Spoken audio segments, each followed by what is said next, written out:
Hey, it's Dr. Joe. How many of you out there watching have had at some point or another biceps tendonitis? Chances are if you exercise, you've had it more than once. Well, my goal today is I want to create a comprehensive video on how to eliminate biceps tendonitis and to make sure that you never get biceps tendonitis again. We have a lot of information to go over, so let's get right to it. Okay, so before we even get into any material, we're gonna have to take a quick look at the anatomy so we know what's going on with the bicep and we'll be better capable of working on it, okay? So 60 seconds of anatomy here.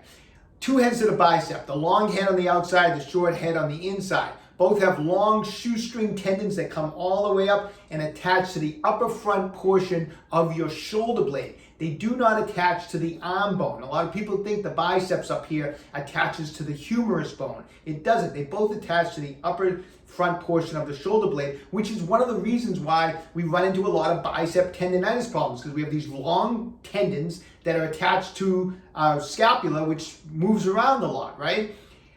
Then both heads come down, come together and cross the elbow joint, and they attach the forearm bone known as the radius into some of the fascia of the forearm. Primary function of the bicep, of course, everyone knows it's an elbow flexor. It flexes the elbow. It also does what we call supination with the forearm. It takes your forearm and it actually points the palm up towards the ceiling. So flexion and supination.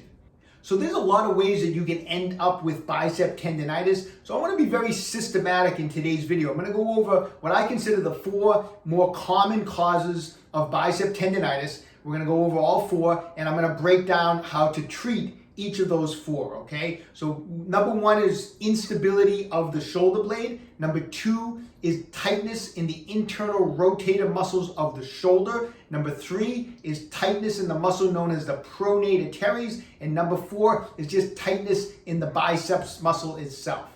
So let's start off the 4 common causes of biceps tendonitis with talking about the small muscle that gives us a lot of big problems, the Pronator teres, tightness in the Pronator teres muscle. So the Pronator teres muscle has 2 attachment sites on the inside of the arm here, one above the elbow on the medial epicondyle of the humerus, one below on the head of the ulnar. Then it goes across in a diagonal, about halfway down the radius, attaches on the outside. Function of the Pronator teres, like the name states, it pronates the forearm, which happens to be the antagonist motion of the bicep, which supinates the forearm. So why does this muscle cause why is this muscle a cause of biceps tendonitis? Okay, most people during the day are in pronation. You're at your desk, you're driving, you're on your phone. Most people are in pronation. When during the day are you in supination? I mean, unless you're Italian like me and you're yelling at people all the time, hey, right? You're not supinated, you're usually pronated. When you're pronated, the Pronator teres is in a shortened position, and you leave any muscle in a shortened position hour after hour, day after day, the muscle's gonna get tight. It shortens even more. It builds up scar tissue, what we call fascial adhesion. And now we have a loss of elasticity in the Pronator teres. And most people, if you check with them, this is an easy motion going into pronation. Ask people to supinate, and it's like tight for them to do that. So, you go into the gym now, you've been sitting at your desk all day, and now it's time to do bicep curls, maybe chin-ups, maybe you're gonna do some mixed grip deadlifts, and just turning the arms to grab the bar can create tension in the bicep because the Pronator teres is so tight. But now, not only are you grabbing the bar, which already has started to create tension in the bicep tendons, but you're adding a load, whether it's your body weight on a chin-up, or it's the load of a deadlift, or it's the load of doing a curl. You're adding your tension and a load, which puts a lot of strain on the biceps. And guess what? You inflame the tendons, biceps tendonitis. So what can we do? Well, we need to loosen up the Pronator teres muscle, and let's go over some techniques on how you can do that. We're gonna first go over some myofascial release techniques, get some blood flowing in the Pronator teres, break up some of the adhesions in the Pronator teres, and then I'll show you how to stretch it. So everything I show you today, I'm going to be using like a spiky massage ball like this. If you don't have a massage ball, do the best you can with the knuckles of your finger. But the first thing I'm going to do here on the Pronator teres is just get some blood flow. So I'm just going to go across the forearm in this kind of direction, back and forth, all the way up into the inside of the forearm here, and then all the way back. Now it's okay if you're not massaging directly on the pronator teres. I mean, you're going to get to it. It's okay if you're working these other forearm muscles. They're probably tight also, and they're contributing to some of the problem. But just spend a couple minutes just doing some what we call like cross friction massage across the forearm like this, okay? So now we got some blood flow in there. Here's a pin and stretch technique, or what we call a pin and stretch technique for the pronator teres. So pronate the forearm, this shortens the muscle. I'm going to take the ball, I'm going to start on the upper portion, I'm going to push in to that pronator teres, like I said, in a pronated position, so now it's in a shortened position, and from here, I'm going to trap the tissue, I'm going to have firm pressure on the ball, I'm going to supinate and just open up the arm like this. And I'm going to do that 5 or 6 times, just like that. So basically what I'm doing is I have the muscle in a shortened position, I have the tissue trapped, and then I'm elongating the fibers, which is going to help pull apart and break apart any adhesion or any scar tissue in there. So I'm going to go 5 or 6 times. Then I'm going to move down. As I mentioned, the muscle goes a little diagonally like this, about halfway down the radius. I'm going to come down a little bit now. Again, I'm going to pronate, I'm going to pin the tissue, and again, I'm going to supinate and open this up. Supinate and open this up. 5 or 6 times, and just kind of go 2 or 3 spots. Like, visualize where the pronator teres is going from here to down to about halfway down the radius. Visualize where it is and get in there with the ball, push in 5 or 6 times and do it in multiple locations. Now you're really going to have a lot of blood flow. You've done some work trying to loosen up some of that adhesion. Now we're going to stretch it out. Always do the stretch after the soft tissue work. I want you to take your arm in this position, grab your hand like this, your fingers, and I want you to really pull that hand back, and I want you to really try to supinate the forearm like this. So this would be pronating the forearm. I'm going to grab my fingers, I'm going to pull this way and pull my fingers back, and I'm going to hold this stretch for 60 seconds, just like that. Obviously work both sides. Even if the bicep tendonitis is on one side, we're going to work techniques on both sides always, because you probably have some buildup of some adhesions on this side too, but that's going to resolve our pronator teres issue. Okay, so second common cause of bicep tendonitis is actually tightness and restriction in the biceps itself. Not uncommon. When you have your elbow bent, which we do most of the time during the day when we're at our desk, when we're driving our car, we're on our phone, the bicep is in a shortened position. Any muscle left in a shortened position is going to build up tightness and adhesions, okay? If anyone out there has ever had their arm in a sling, where your arm was left like this for 4 weeks or 6 weeks, when the sling comes off, remember you can't extend your arm out because of all the adhesions, yet we sit for hours upon hours for years at our desk. Of course we're building up adhesions in that bicep.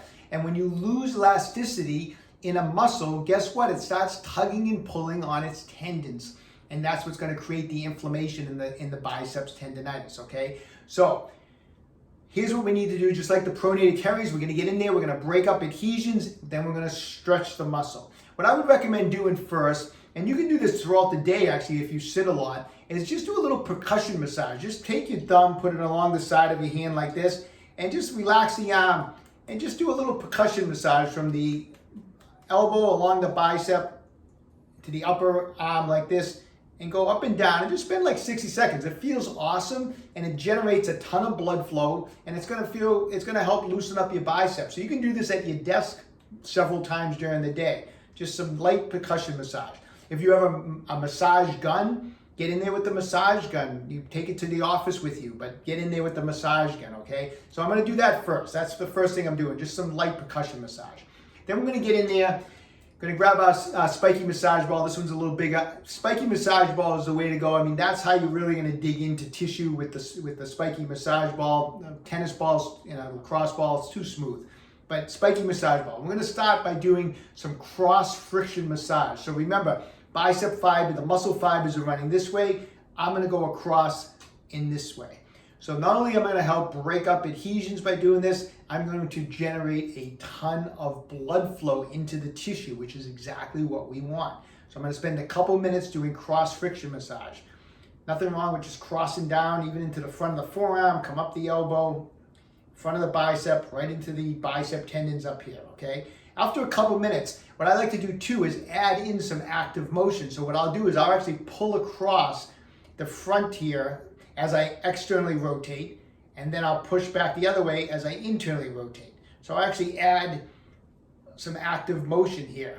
And this is a great way to help, especially if you have some bicep tendonitis in that upper part of the bicep and those upper bicep tendons. Sometimes I do this, like I'll be working out and I'll be bench pressing or something like similar like that, and I feel a touch of some bicep tendonitis in there. A lot of times between sets, I'll just get out there and I'll just do this for like 30 seconds between sets, and it's amazing how much better it feels. But anyways, add some active motion to the cross friction massage. Then we're gonna pin and stretch the bicep. So again, shorten the muscle. We shorten it by bending the elbow like this. Once I bend it, I'm gonna get the ball here. I'm gonna push in and pull towards the shoulder to trap the tissue, just like that, all right? And from this position, I'm going to open up, extend the elbow, and at the same time, I'm gonna pronate the forearm like that. So I'm gonna come up, I trap the tissue, I'm in and up with the ball trapping the tissue. I'm extending my elbow out, and I'm gonna pronate at the end as far as I can. Do it 5 or 6 times, and then again, pin another part of the bicep, go up a little higher, and push in, pull up, and again, 5 or 6 times. Try to do a little bit on the outside, because that's where the long head is. Do a little bit on the inside. So you hit multiple areas of doing that pin stretch technique, okay? And then finally, we're gonna stretch it. Okay, so we finished the myofascial release work. Get up against the wall. I want you to take your thumb and your index finger, and I want you to put it against the wall like that. Slide the hand back like this. Lean into the wall. Now try to open up the chest and shoulders in this direction like that. And you should feel this stretch right along the bicep into the shoulder, down the elbow. And I want you to hang out here for 60 seconds. Obviously, just like we said with the Pronator Teres, do the soft tissue work and the stretch on both sides. Okay, number 3, tightness in the muscles that internally rotate the shoulder, and put it in this position. When the shoulders are internally rotated, you can irritate and inflame the upper 2 bicep tendons. 2 muscles that are internal shoulder rotators, and so when they get tight, they can cause our shoulders kind of almost get stuck in internal rotation, are 2 very large muscle groups, the pec major and the lats. And when we work out a lot and we build up and we work on those 2 muscle groups, and they're large muscle groups, they get restricted if we don't take the time and we're not stretching them on a regular basis, which unfortunately most people do not do. So we need to do some myofascial release work to loosen up the pec major and to loosen up the lats, and then of course we want to stretch, okay? So take a spiky massage ball. Let's get on the lats first. Get on a bench, you can get on the floor, bring your arm in this position. You can see where the lats are. I want to start up high, kind of right underneath the armpit here. And I'm going to just knead the muscle. I'm going to go all over the place with that spiky massage ball, digging in the best I can, and then just keep lowering the ball down a little further. And again, just try to knead through the tissue. If you find a particular area that feels a little knotted, spend a little extra time, but I want you to start from here and just work all the way down your lats with the spiky massage ball. Next, we're going to get on the pec major. I want you to first just go over the pec major with the ball for a couple minutes to get some blood flow. Just like that, the pec major comes all the way up to the collarbone, comes down the sternum here. So just kind of work all the way through it. And after a couple minutes, we're going to do a pin and stretch technique, okay? So I want you to have the arm internally rotated and across. I'm going to push in and pull towards the midline. Now I'm going to extend my arm out, and as I do, I'm going to externally rotate and go back as far as I can, and then come back. And I'm going to do that 5 or 6 times. And then, again, I'm going to internally rotate, come across, and hit another section. Again, push in, pull across. So I'm going to go in different sections, just like we did with all the muscle groups. In and internally rotated, push in, pull towards the midline, come out, and then externally rotate the shoulder 5 or 6 times. So do it in multiple locations. Now we're going to move on to a stretch. Okay, so you did your myofascial release work on the lats and on the pecs. Now we're going to stretch it out, okay? So get up against the wall. I'm going to turn my palm into the wall like this. Press your palm in, push your body weight onto the palm. Make sure it's flat on the wall. And now let's open this up. So I have my shoulder now as an external rotation, which is going to stretch the pec major and the lats. And I'm going to open this up. What I like to do actually is just to actually fully turn, and I'll look away. And I'm going to hang out in this position for 60 seconds. Okay, so the fourth and final section of this video is talking about unstable shoulder blades, instability of the scapula. Now, as we mentioned, both bicep tendons attached to the upper front portion of your shoulder blade. So wouldn't it make sense that the tendons would be less irritated if they're attached to something solid, as opposed to if your shoulder blades were wiggling all over the place when you're trying to contract your bicep? Here I am trying to do bicep curls and my shoulder blade is moving all over the place. It's going to irritate those two tendons up here, or be much likely to irritate those tendons. So we need to strengthen the muscles that stabilize the shoulder blade. So here's a couple different things you can do. I'm going to show you a couple different exercises. First, grab a resistance band. Grab it like this, and then flip the grip over. Now I want you to pull the band apart, and I want you to maintain that isometric contraction where you're going to pull the shoulder blades back and squeeze them back.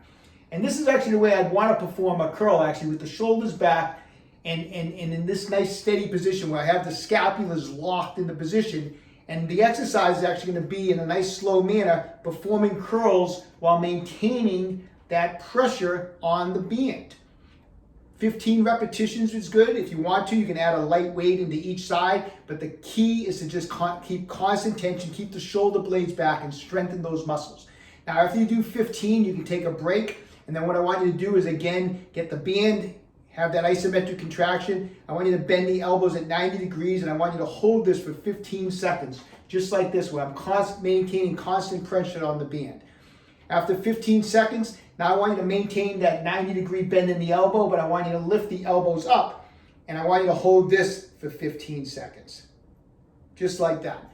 We're firing those muscles back there to stabilize the shoulder blades. Let me show you one other awesome exercise. Okay, so the final exercise, this is awesome for strengthening those muscles that stabilize the shoulder blade. I'm going to break this down because there's several sections to it, and you want to make sure that you do it in a nice, slow, controlled manner so that you're not rushing through it and missing any of these important sections of the exercise. Set up a resistance band, elbows at 90, forearms across my torso.